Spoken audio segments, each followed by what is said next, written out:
avoid extinction. We wish to avoid extinction. We wish to avoid extinction. And Amy likes this one.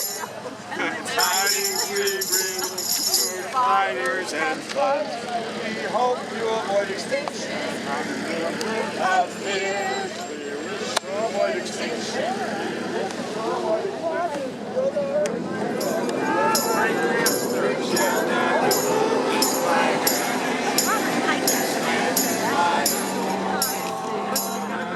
There's something funny about these carts because these carts are so funny because they immediately make you into like a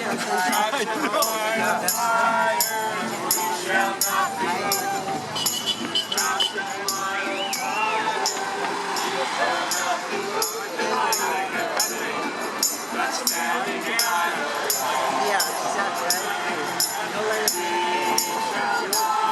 Okay, you're gonna speak in about, the church itself, and then also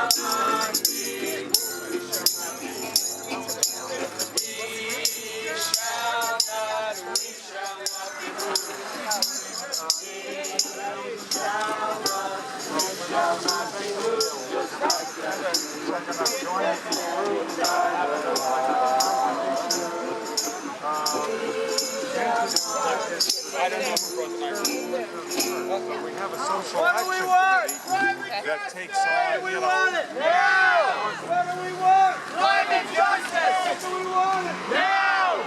What do we want? Climate justice! When do we want it? Now! Stop the frack gas! Enbridge, we don't want your pipelines. Hey, hey, we don't want your pipelines. Enbridge, we don't want your pipelines. Put them where the sun don't shine. We got wind and we got solar. Hey, hey, we don't want your pipelines. Leave the coal and leave the oil. Leave them where the sun don't shine. We've got wind and we've got solar. Hey, hey, don't want your pipeline. Leave the coal and leave the oil. Leave them where the sun don't shine. Hello, Enbridge, we don't want your pipeline. Hey, hey, we don't want your pipeline. Enbridge, we don't want your pipeline. Leave them where the sun don't shine. We're also going to run a... What do we want? When do we want it?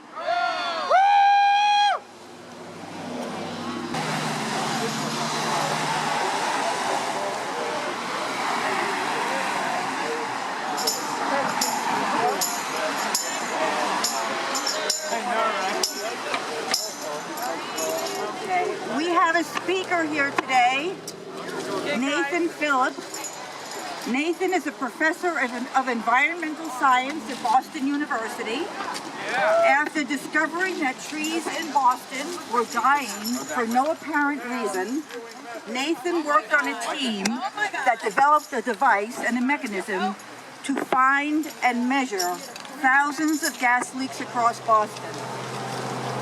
His published study was the first of its kind. It got media attention and made us all aware of the extent of the gas leaks problem in Boston and the Northeast. Nathan is a member and supporter of fracks. 2 years ago, he went on a hunger strike, calling on Governor Baker to clean up the compressor site. Again, his actions got media attention and helped to increase the public's awareness of the hazards of the compressor station.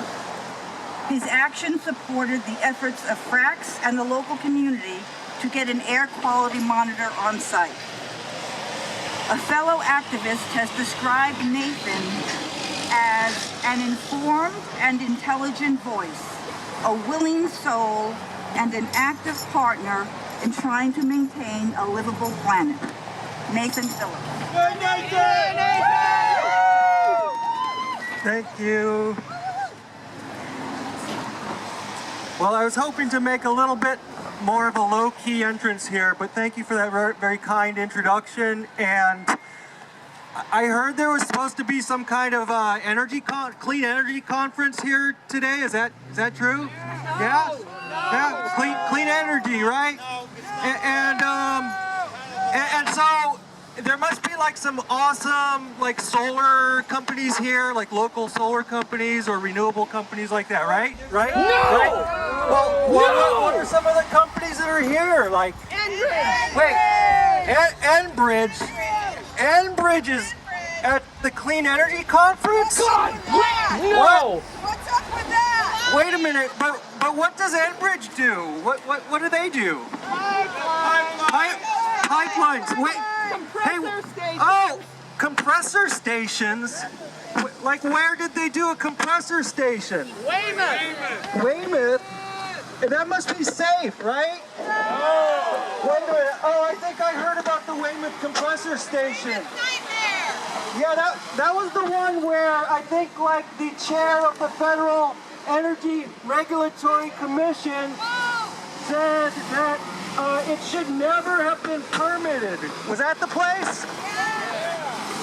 And so Enbridge is at this clean energy conference. Who else is here? National Grid is at a clean energy conference. What are they doing about clean energy? Hydrogen. What are they doing with hydrogen? Bullshit. Wait, are they the ones that want to like kind of like dribble the hydrogen into the pipelines? Is that the one? Is that what they want to do with the hydrogen? Like blend it into the pipelines under the streets and sidewalks. Like here's one right here. Yeah, here's a gas pipeline. I think it might even be leak-prone cast iron pipelines. And so they want to actually put that into those leaking gas pipelines. Wait a minute, isn't hydrogen lighter than even methane, which is lighter than air? So, Yes. So won't it leak? Yes. And what happens if it leaks? And this is wait a minute, this is a clean energy conference? Oh my God. How gullible do they think we are? Make a hole! Okay. Make a hole! That's right. All right.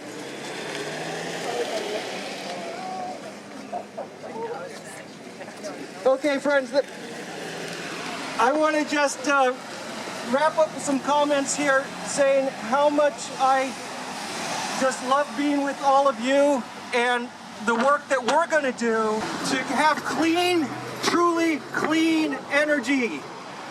Clean, renewable energy. No more fracked gas, right? We need clean, renewable energy. Yes. No more solar energy. We need wind energy. We need the right kind of energy. Clean energy, not the fracked gas. No more fracked gas. No more frack gas. No more fracked gas. No more fracked gas. We need clean energy. We need just energy. We need energy democracy.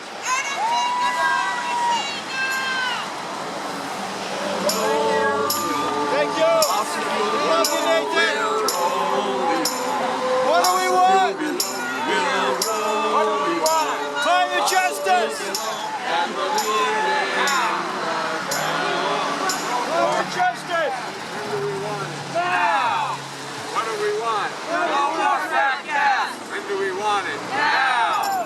What do we want? No more frack gas. When do we want it? Now. We'll roll the old fossil fuel below, and we'll leave it in the ground. Then do it now, now, now. We need to build a better future, and we need to start right now. And we need to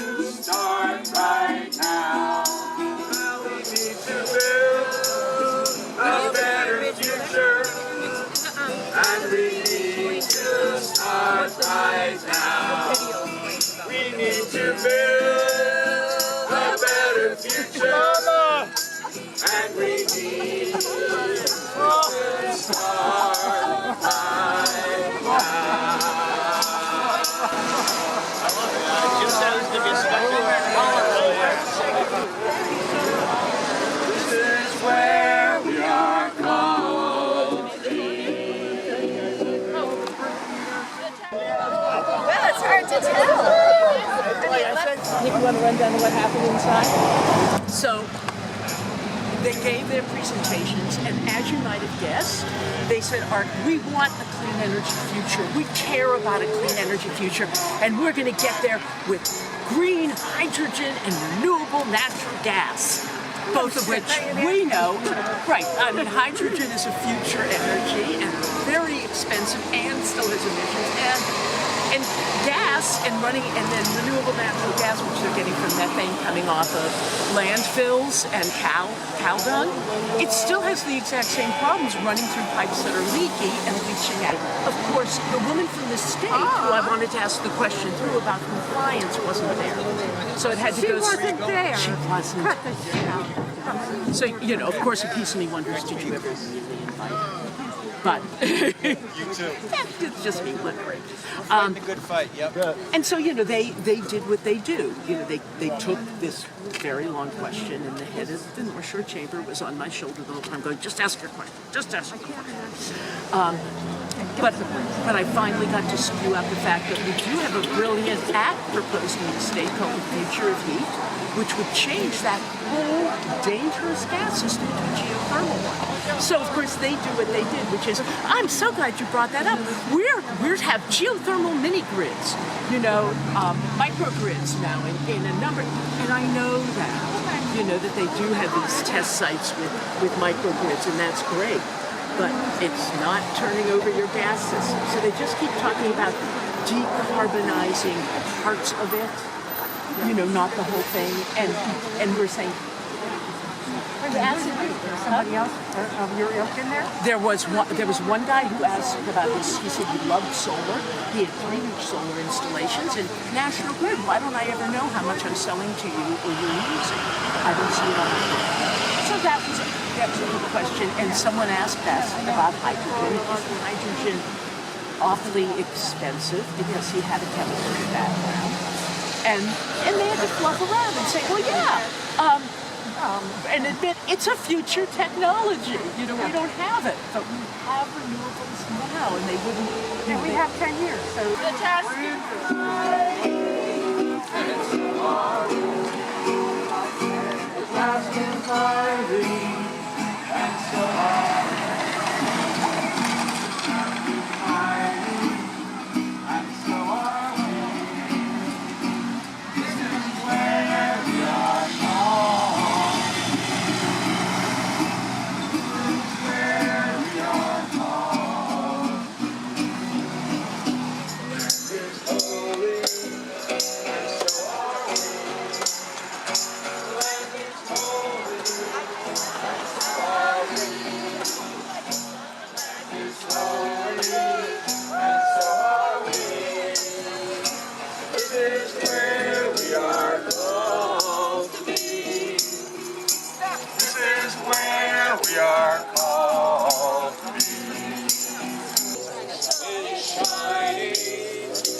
When I didn't see you out here, I thought maybe you were in there getting arrested.